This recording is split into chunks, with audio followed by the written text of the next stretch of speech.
Je voudrais que tu démarres ta semaine avec cette question. Pourquoi tes parents qui ont investi de l'argent dans ton éducation scolaire, ils t'ont payé les études de la maternelle jusqu'à l'université. Pour certains, ils t'ont envoyé étudier à l'étranger, mais quand tu as l'âge de travailler, au lieu de se battre pour que tu aies un bon boulot, ils se battent plutôt pour que tu aies un bon mari. Bonjour à tous, je suis Nel Jamila, coach certifié en éducation matrimoniale et en développement personnel. Depuis l'âge de 15 ans, la vie m'a forgé et m'a appris à me débrouiller seule sans le soutien de mes parents. J'ai dû transformer mes défis en force et aujourd'hui j'accompagne les hommes et les femmes qui souhaitent trouver un équilibre entre vie personnelle et vie professionnelle. Mon quotidien est fait de séances de coaching, de présentation d'émissions, de conférences, d'écriture de livres, production de podcasts, e-books manuels. Je prends soin de mon homme, de mes enfants, de ma famille en restant totalement épanouie. Je veux partager tout ça avec toi. Prends juste une décision, prends un rendez-vous et c'est avec plaisir que je t'accompagnerai à atteindre les objectifs que tu te fixes. Je sais que c'est une question à laquelle beaucoup de femmes ne pensent pas, surtout les femmes africaines. Une fois qu'on s'est battu pour que la femme africaine ait accès à l'éducation, qu'elle soit instruite, logiquement, la suite, c'est qu'elle travaille quand elle a ses diplômes, quand elle a l'âge de travailler. Mais on remarque que dans les familles en général, à cet âge-là, on est plus préoccupé par le mari qu'elle va avoir. Depuis l'école primaire, on va vous dire dans la classe, qu'est-ce que vous avez envie de faire demain? Les hommes vont citer les métiers qu'ils veulent faire et les femmes vont répondre en général qu'elles veulent être les femmes de ces hommes-là. Parce que dans leur éducation, on leur a dit que leur valeur se résume à avoir un mari et un bon mari. Un bon mari, c'est celui qui a les moyens de prendre soin d'elle et surtout d'aider sa famille. Pourquoi est-ce que, quand les parents eux-mêmes ont fini d'établir ce concept-là dans l'esprit de leurs enfants, ils s'attendent à ce que ce soit différent sur le terrain? Pourquoi quand on a résumé une femme au fait qu'elle ne soit valable que quand elle est mariée, on s'étonne qu'elle court après un mari? Pourquoi est-ce que quand une maman dit à sa fille que sans un mari tu n'es rien, si tu n'es pas mariée tu n'as pas de valeur, pourquoi après la mère s'étonne de voir sa fille courir pour avoir forcément un mari? Même quand la relation ne lui convient pas, même quand cet homme n'est pas fait pour elle, pourquoi est-ce que les parents s'étonnent que la fille est obligée de subir certaines choses parce que finalement elle veut un mari? On lui a dit que c'est sa valeur, c'est tout. Si tu n'as pas ça, tu n'es rien. Le seul domaine dans lequel ils investissent et pour lequel ils devraient avoir un retour, c'est dans l'école. Parce que l'école vous permet d'avoir l'instruction. L'instruction va vous permettre de mettre sur le marché votre compétence et pour ça, on vous paye. À ce niveau-là, quand vos parents n'ont plus les moyens ou quand ils sont plus vieux ou quand ils n'ont plus évidemment l'énergie, vous prenez le relais.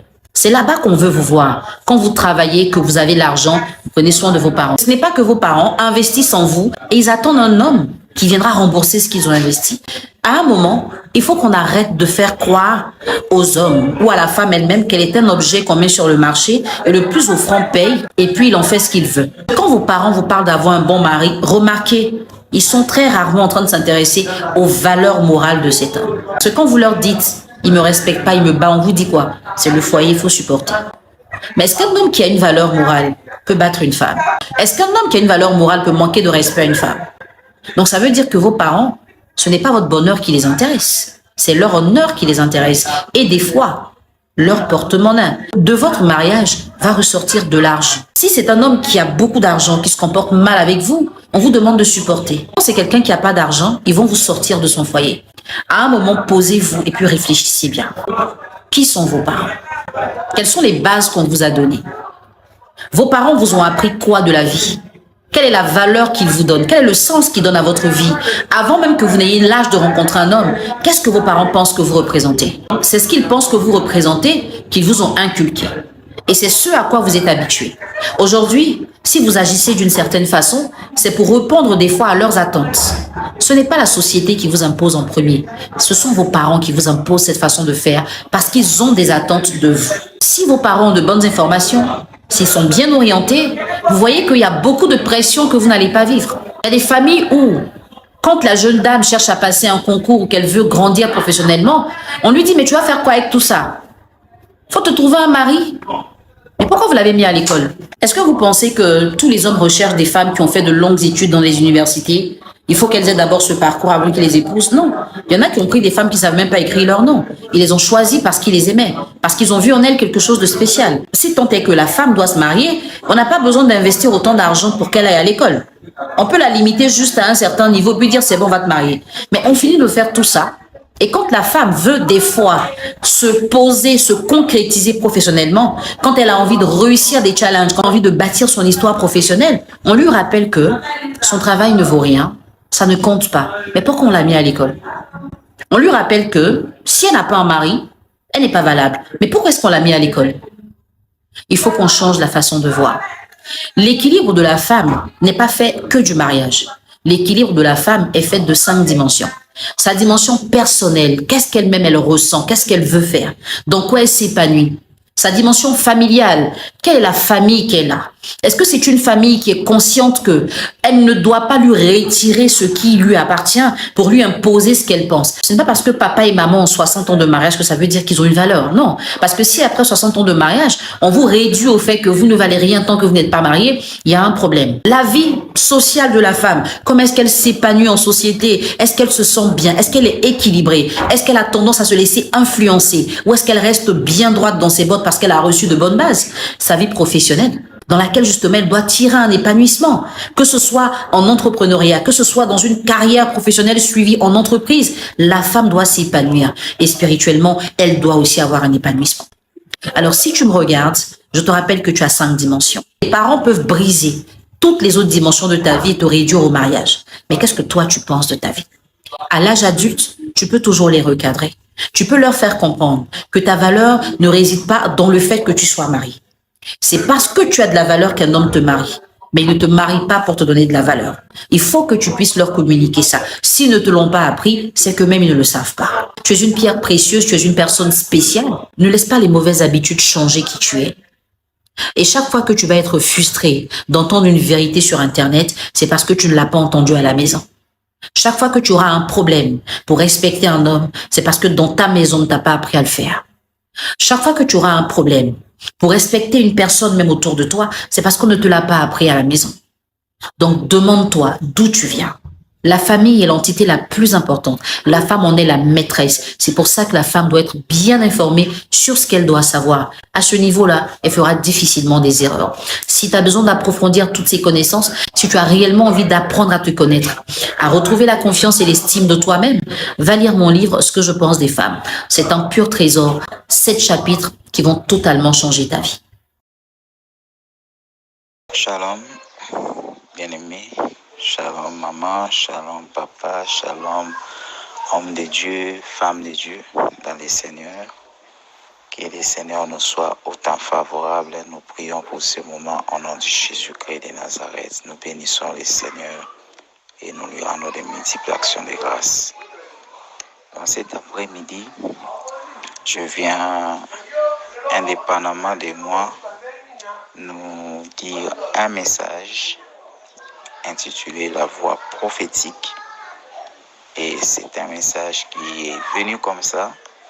Et le Seigneur a voulu qu'il puisse donner une direction à un de ses fils, à une de ses filles.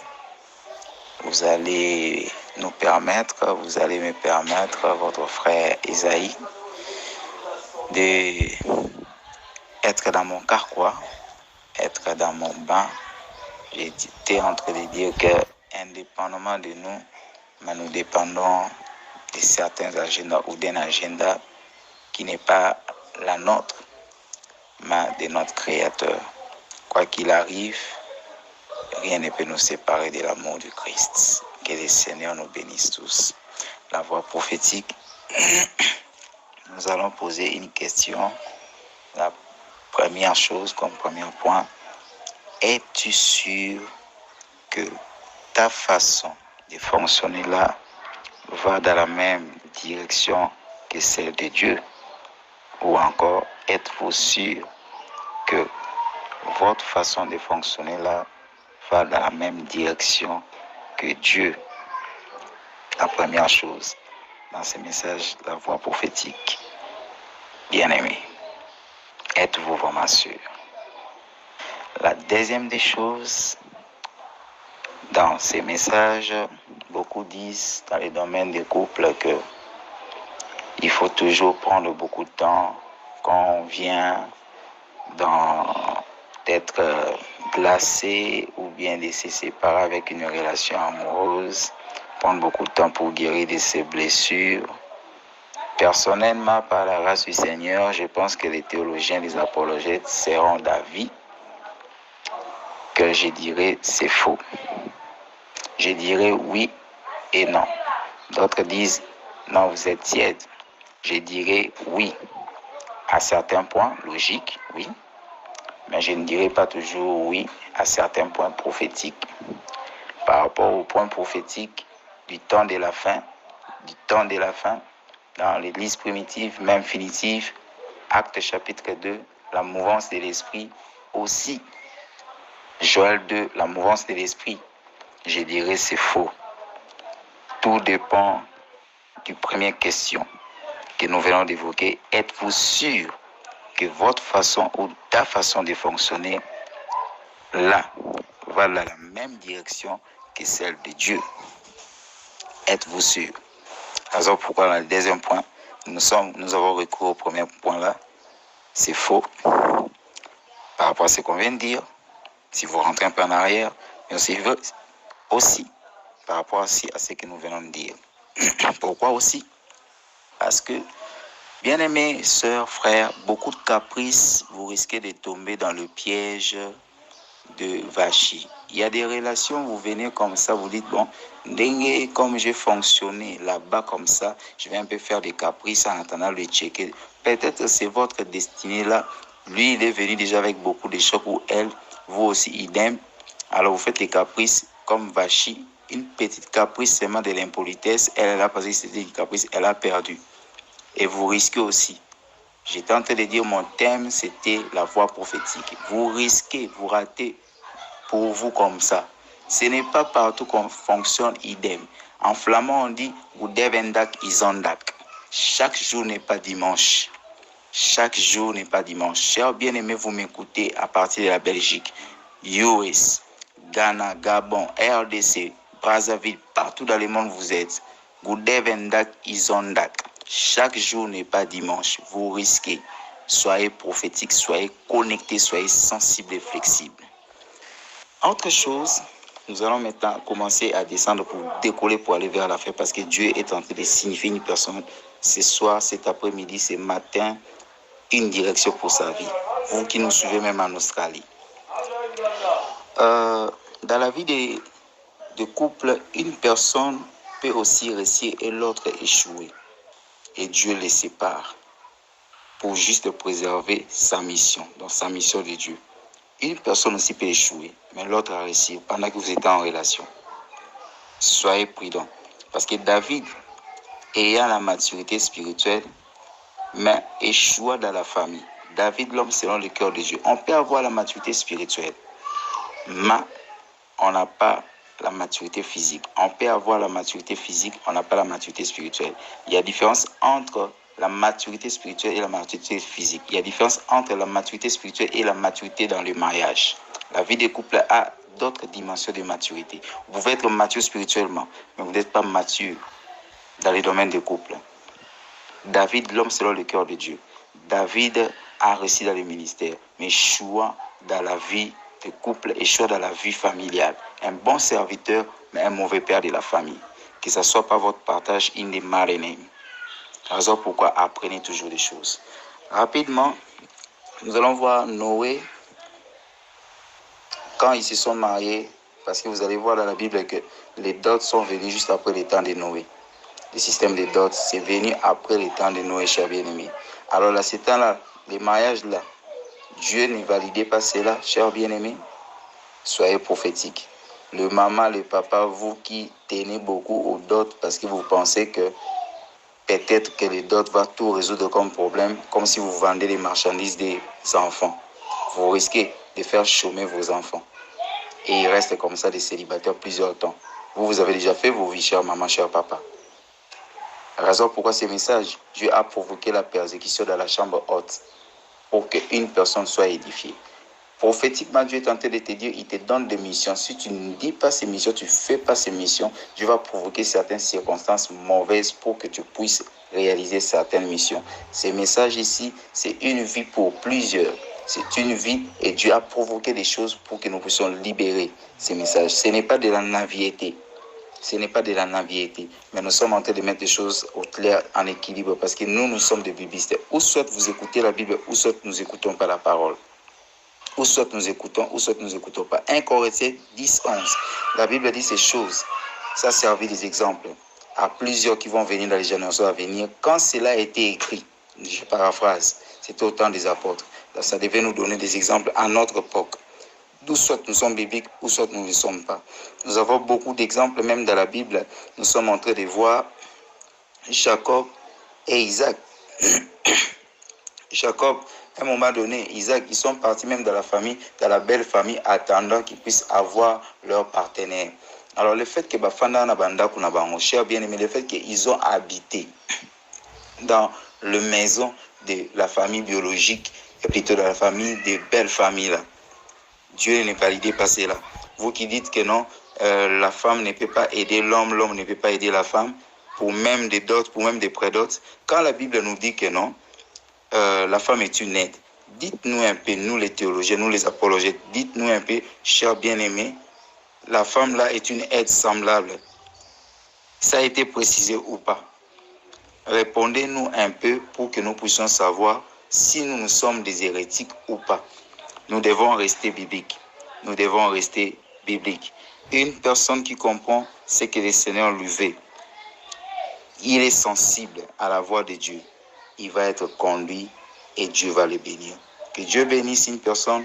Nous ne sommes pas d'avis avec tout le monde et tout le monde ne sont pas d'avis avec nous. Mais nous voulons rester dans la voie de Dieu et nous voulons rester dans la volonté de Dieu. Que Dieu nous bénisse. Amen. Merci pour les partages et tout ça. Mais là où je pourrais épingler un peu, c'est parti à Jacob. Voilà. Le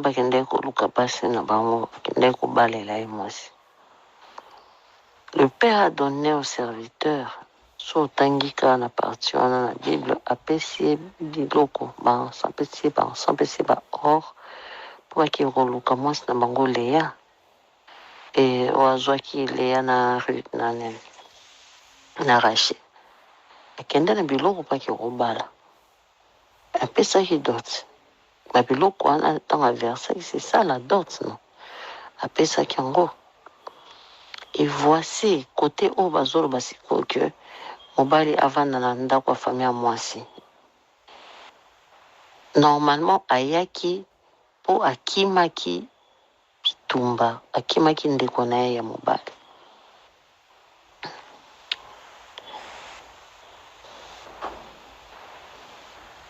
Omone, o avanda na famille ayaki oluka Ruth na akimaki ndeko na ye ya mobali yango avandaki na famille wana. Et puis ntango avandi kuna bazwaki comme servant. Avandaki kosala mpo bafuta ye fin du mois.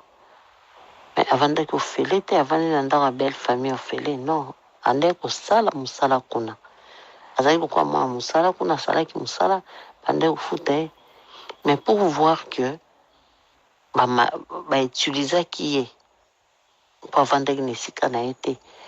Tant à se détacher. Ah ben non, ça c'est pas ma terre. Faisons à la terre naïe. Donc l'homme prend toujours le dessus. Et dans la Bible, c'est l'homme qui gère. C'est l'homme qui prend le dessus. C'est l'homme qui quitte. L'homme quittera. S'attachera à sa femme. Habiter l'homme quittera la maison et aller habiter dans la maison de la femme. Aide semblable, wana. Aide semblable, oui. N'a pas point nyonso. N'a pas point nyonso. Il y a conseil, aide spirituelle, comme peu que ça aide financière, il n'y a pas de problème. Mais la réalité du monde, c'est comme maintenant, la réalité du monde nous a appris que quand tu mets beaucoup de bien, tu aides l'homme. L'homme est toujours ingrat envers la femme. Parce que, en tout cas, sur 100%, 85% ont fait la même chose. Au Basibatangisi, au Basibasungi, au Basibazumanda, au Bavana Manda, belle famille, Pessi Moussala, c'est la même chose. Abandonna banana bakenda bala basi misusu soit abali mais bon ya famille bato azo ki osala ngo bolo libanda et tout ça. C'est ce qui fait que côté finance, la femme aide difficilement l'homme. Et qui on a commandé ngona po baloba basunga mwana mobali te. Mobali fo bunda po iye aya kobala yo. Mobali fo bunda oui na okosunga mais mobali fo na minimum ya ye. Dot ya ye ndako akobandu futa ya ye. Iloko kolia, oui, moi je peux contribuer la femme. Kolata, la femme peut contribuer. Sobo bandi kobota. Papiloko mike, je peux contribuer. Mais la grande partie, loyer, provision ndako, hôpital et les besoins, les petits besoins de la femme, c'est à l'homme de le faire. C'est un peu comme ça.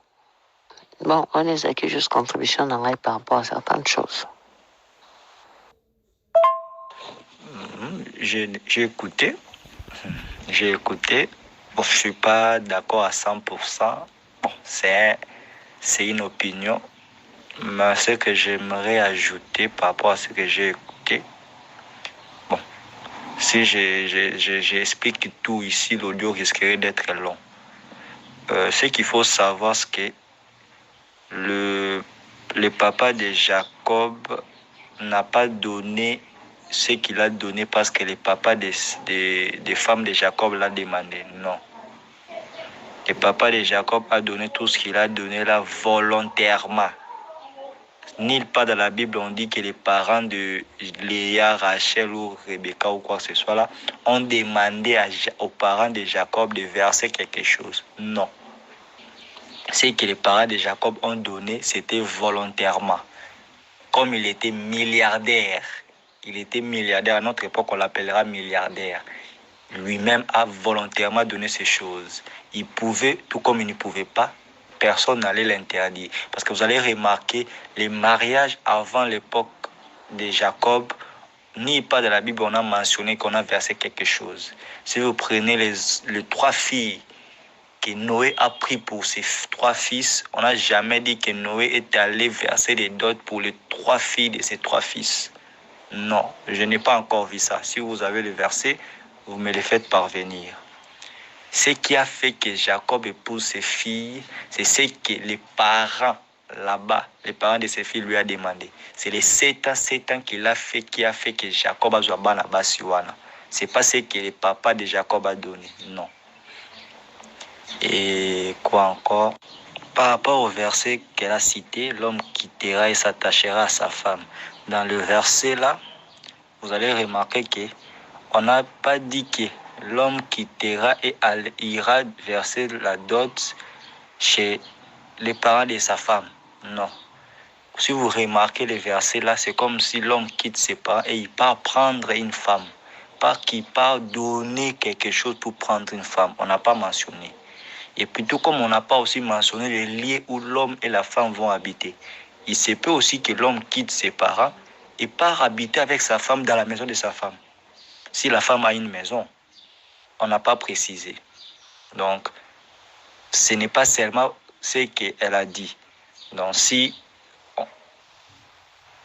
on peut le comprendre aussi, mais ici, j'aimerais que les gens comprennent que si ces choses ne se font pas de la sorte, c'est par rapport à la réalité que nous avons. C'est par rapport à la réalité que nous avons et par rapport à la dignité de l'homme actuel. L'homme ne peut pas se permettre d'aller habiter dans la maison de la femme par rapport au respect. Parce que si déjà l'homme fait cette erreur-là, commet cette erreur-là d'aller habiter dans la maison de sa femme, il y a beaucoup plus de chances que la femme-là ne le respecte pas.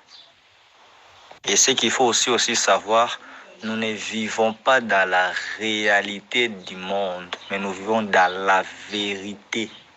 Parce que vous allez remarquer, Jésus faisait une différence. Jésus disait toujours en vérité, en vérité.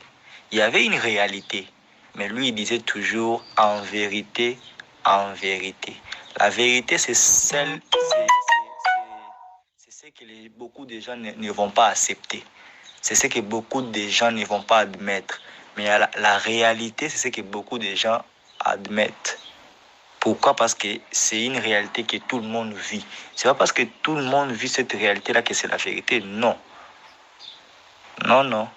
C'est pas ça. Parce que ici, on entend que c'est une femme qui parle. Elle n'est pas, elle n'est pas impartiale. Elle a une partie qu'elle veut défendre, soutenir les côtés féminins. Elle n'est pas vraiment, comment je pourrais dire ça, objectif, elle est subjective, c'est ça vraiment l'expression utilisée. Parce que vous allez remarquer, la même réalité qu'elle est en train de citer là, la même réalité là, les hommes aussi l'ont connue. Il y a eu des hommes qui ont éduqué des femmes, qui ont fait étudier des femmes, mais à la fin, les femmes ont fait ce que les hommes ont fait aussi. Les deux réalités sont visibles, mais quand c'est la femme qui parle, elle ne prend pas en compte aussi qu'il y a des hommes aussi à qui les femmes n'honorent pas malgré tous les bienfaits que l'homme a fait pour lui. Moi, je connais beaucoup des hommes qui ont élevé des femmes, pourrais-je dire ça comme ça, élevé dans le sens où l'homme a cherché une maison pour la femme, l'homme a fait étudier la femme, mais la femme, à la fin, elle a fait ce qu'elle a fait. Ce n'est pas seulement les femmes qui subissent ça, même les hommes aussi les subissent. Donc ce n'est pas un argument à donner par rapport à ce qui est dit là. Bon, basungaka mwana mobali te, là je ne suis pas d'accord. Bon, c'est une logique humaine, bibliquement exatée. Vous pouvez parcourir la Bible de Genèse jusqu'à l'Apocalypse, vous ne verrez jamais là où Dieu a dit on n'aide pas un homme. C'est n'écrit nulle part. C'est une logique humaine. Or, la logique humaine a une faille.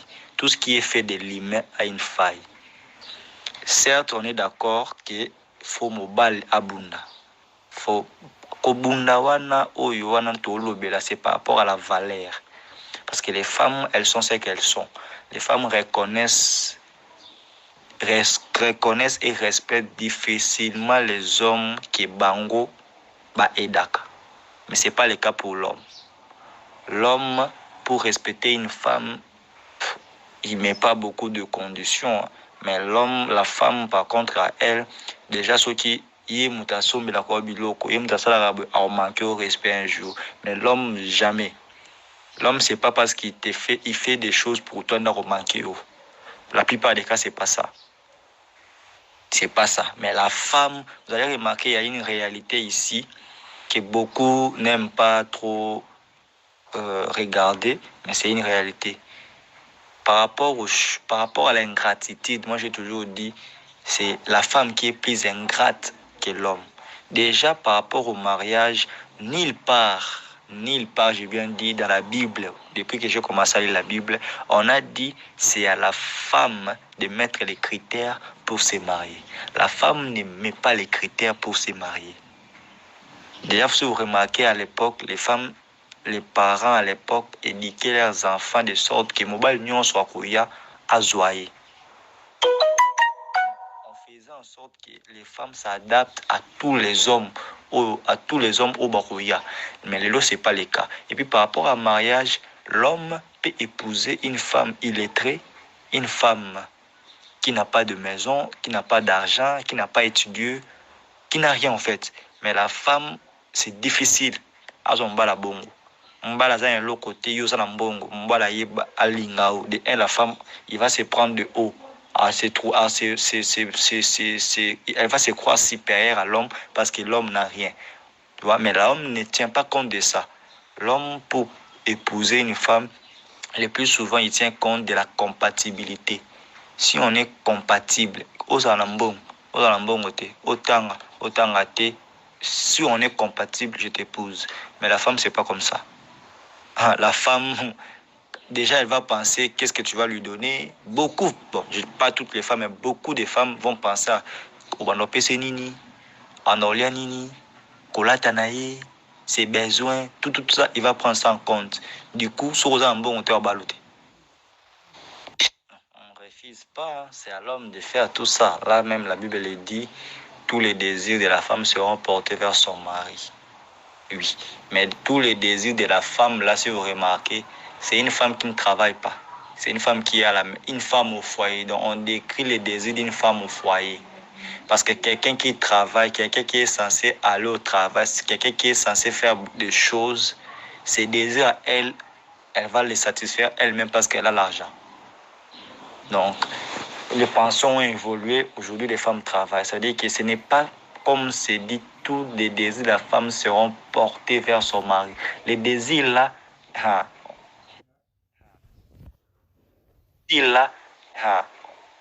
excusez-moi les termes, ça peut être pris de plusieurs façons. Parce que si vous remarquez bien, Sarah, les doutes qu'elle a eu et qu'elle a même failli s'aimer à Abraham, c'était par rapport au désir. Et les désirs que dont Sarah parlait, n'étaient pas les désirs de l'argent parce qu'Abraham était riche. Donc c'était un autre désir. Donc quand on parle de tous les désirs de la femme seront portés à son mari, je ne sais pas, on peut prendre ça de plusieurs façons. Ce n'est pas le cas qu'à Bongo, Soukinaye, non. Vous allez remarquer encore une autre injustice établie par les hommes. La Bible dit que quand vous vous mariez, vous devenez une seule personne. Dans notre version, on dit une seule et une même chair. Dans d'autres versions, on dit une même personne. Ça veut dire que rien de l'homme n'appartient à l'homme, rien de la femme n'appartient à la femme. Tout vous appartient. Donc, aux années locaux, que c'est à moi. Non, c'est à nous. C'est pas à moi, mais c'est à nous. Parce que vous avez locaux morts. Vous allez remarquer dans le côté de travail, le plus souvent, la femme, son salaire à elle. Et ce qui parle, besoin de part Bon, je m'arrête là. 10 minutes. C'est beaucoup, hein? Bon, j'ai écouté presque tous les audios que tu m'as envoyés. Bon, par rapport à ce que j'avais dit avant, j'ai vu comme si on ne m'avait pas compris. Donc, je vais d'abord commencer par définir ou donner quelques définitions de la dot. Je ne vais pas citer les pays, mais je vais seulement donner des définitions. Chacun va prendre la définition qui lui plaira. La première définition que j'ai trouvée de la dot, dans l'ancien temps, la dot était un bien qu'apportait une femme en se mariant. Donc, d'après la définition ici, la dot vient de la femme. C'est un apport que la femme amène dans le mariage. Dans une autre définition, on dit la dot est un bien mis de côté en vue d'un mariage.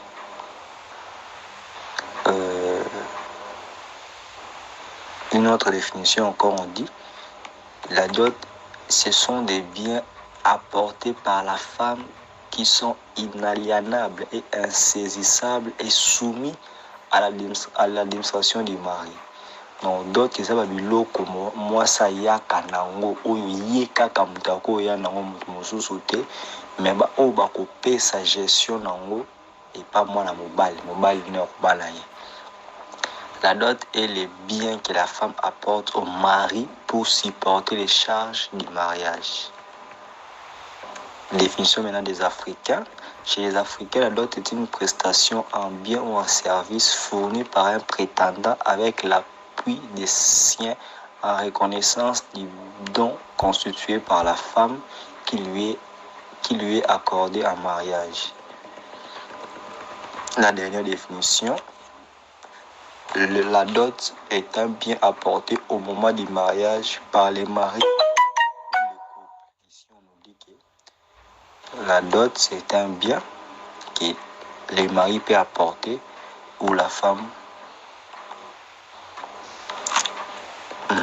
passons. Les mariages est l'occasion de transfert de biens. C'est-à-dire que mobile a une part naïe, moi c'est pas une part naïe, auto famille mobile est part naïe, famille pas moi c'est part naïe, c'est ce qu'on appelle mariage. Donc le mariage occasionne l'union ou le transfert des biens de deux familles. Donc famille moi ça par naïe, famille moi pas par naïe. Au premier millénaire, les mots dot est rendu par Nudunum, qui correspond à la part d'héritage à laquelle une jeune fille a droit lorsqu'elle veut se marier. La dot est donc un ensemble de biens que généralement un père attribue à sa fille quand elle veut quitter sa maison pour se marier. Ici, on nous dit que dot ezali ba bien oyo papa pesaka mwana na mwasi soki alinga bala. La dot peut aussi faire l'objet d'un contrat.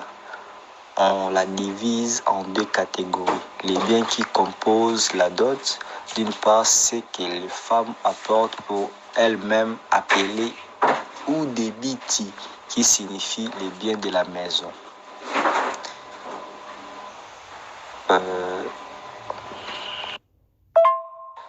Certains chrétiens affirment avec verset à l'appui que la dot est applicable.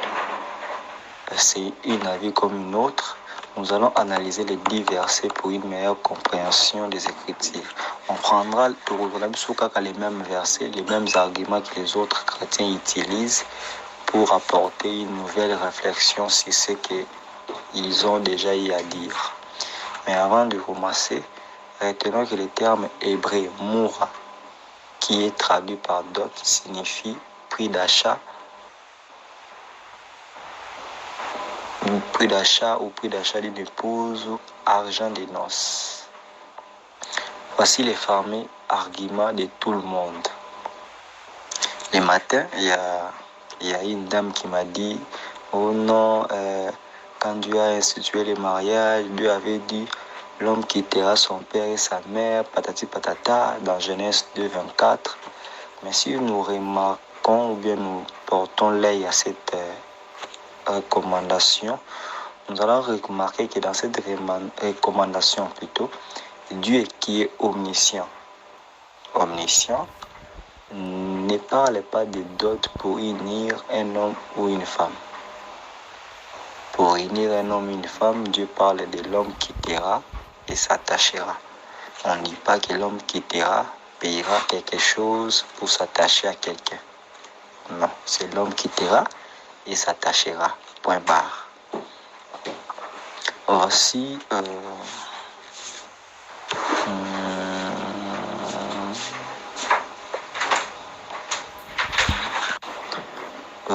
voici quelques mariages dans la Bible que j'ai pu récolter.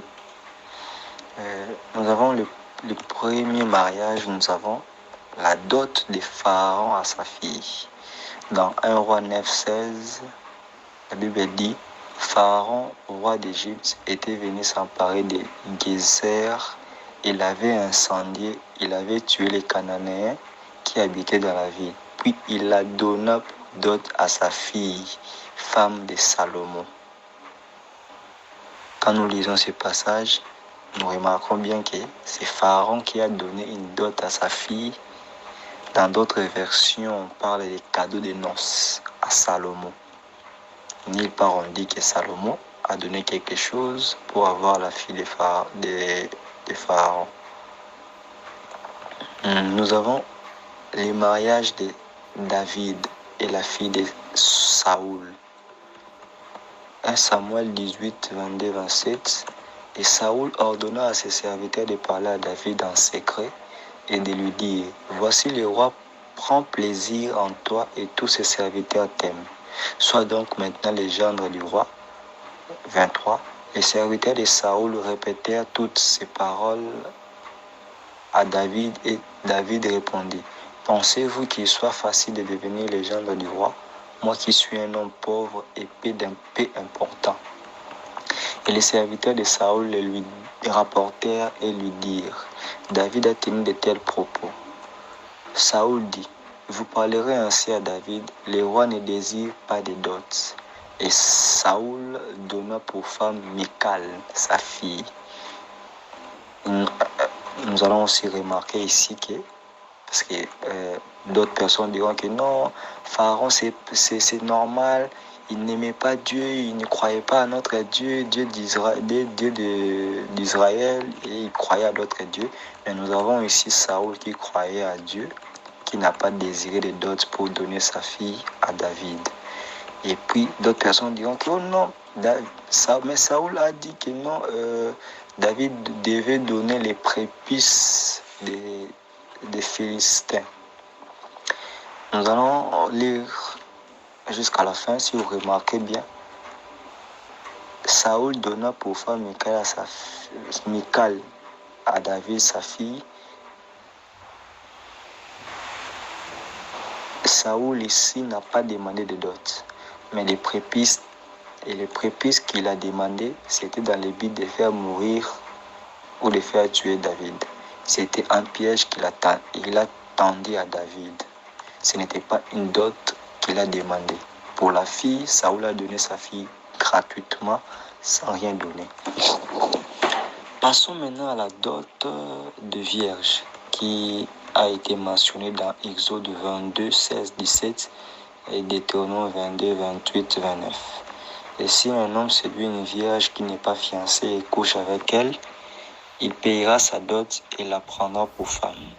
Des remarques dans ces versets, on dit, mais si le père de la fille refuse, il lui payera en argent la valeur de la dot, mais ne prendra pas pour femme la fille, mais donnera quand même la dot. Dans Deutéronome 22, vous verrez qu'on dit, pour que cette sanction-là soit applicable, ils doivent être découverts ou ils doivent être attrapés. S'ils ne sont pas attrapés, là c'est une condition qu'on donne pour que l'homme paye la dot.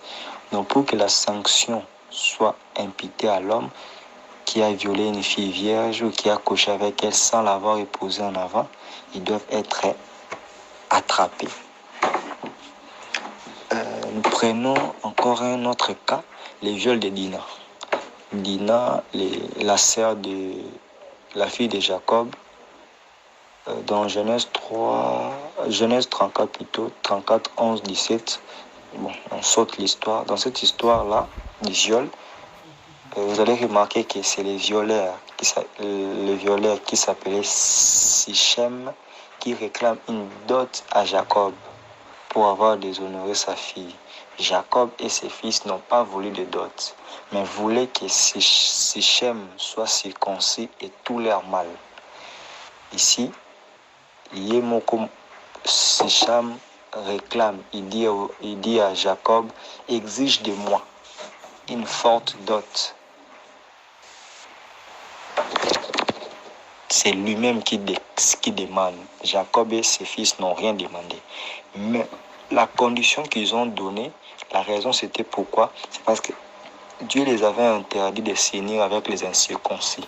Raison pour laquelle les fils de Jacob lui ont dit, accepte d'être circoncis, toi et les mâles de ton village, et là on te donnera notre serre. Et à la fin de l'histoire, vous allez voir que rien de tout ça a été fait parce que les fils de Jacob sont partis en guerre et ils ont tué tous les mâles de ces contrées-là, y compris Sichem et son frère aussi.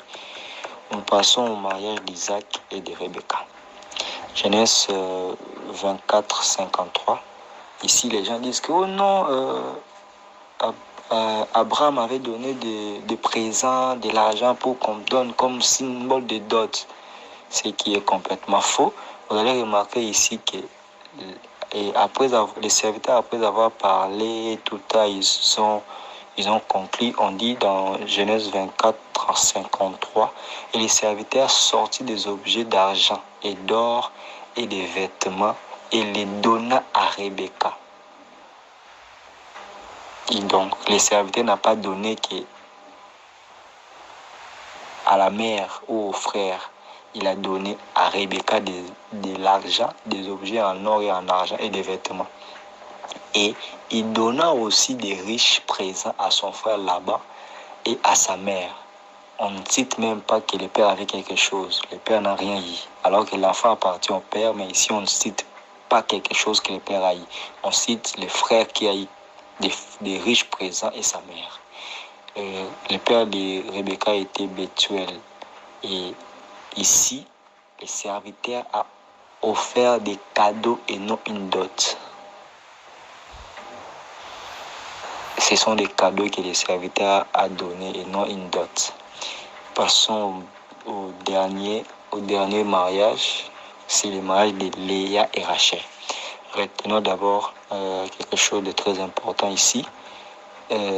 Prophétiquement parlant, les années qu'a fait Jacob pour avoir Léa et Rachel étaient voulues par Dieu dans le but de briser la chair de Jacob qui était marquée d'une volonté démesurée et d'une absence continuelle de dépendance de Dieu. On sait ce qui est cette punition de Jacob.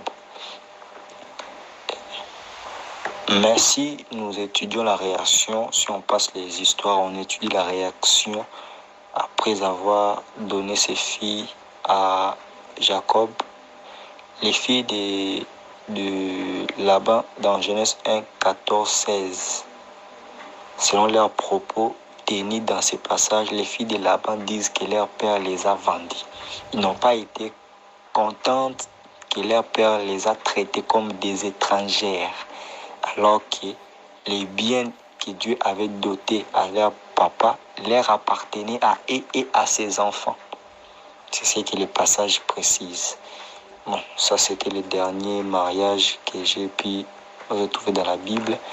Retenons un principe. Je voulais en profiter pour donner un principe. Et c'est ce manque de principe qui fait que beaucoup de parents sont exigeants et ils exagèrent par rapport à ce qui concerne la dot. Un principe que les parents oublient, la parole de Dieu nous dit dans 2 Corinthiens 12, 14. Je pars à l'essentiel. Ce ne sont pas aux enfants, ou ce n'est pas aux enfants de pouvoir pour leurs parents, mais c'est aux parents de pouvoir pour leurs enfants. Ce qui veut dire, ce n'est pas aux enfants de résoudre les problèmes de leurs parents, mais c'est aux parents de résoudre leurs problèmes. Les pouvoirs, là, on peut les remplacer par subvenir à, assurer, résoudre, procurer, équiper, revêtir, approvisionner. Donc, tous ces verbes-là, c'est aux parents de les faire pour les enfants et non les enfants pour les parents. Ça veut dire que l'enfant ne vit pas pour les parents, mais les parents vivent pour les enfants. Tout ce que les parents font ou tout ce qu'ils ont, c'est pour les enfants. Et tout ce que les enfants ont, ce n'est pas pour les parents. L'enfant peut être reconnaissant, tout comme il ne le peut pas. Ce n'est pas un péché. Mais quand le parent met au monde un enfant, l'enfant est à la charge de papa et maman. C'est comme Dieu, quand Dieu nous dit Dieu pourvoira pour nous. Dieu est notre Père. Ce n'est pas nous qui pourvoient à Dieu, mais c'est Dieu qui pourvoit pour nous. Donc ce n'est pas nous qui devons chercher pour Dieu. C'est Dieu qui cherche pour nous. C'est Dieu qui résout pour nous. Donc, c'était un peu ça. Je pense que j'ai été clair et très clair vraiment.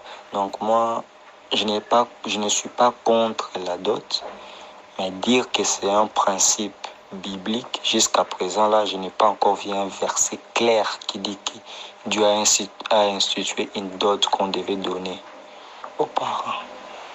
Merci.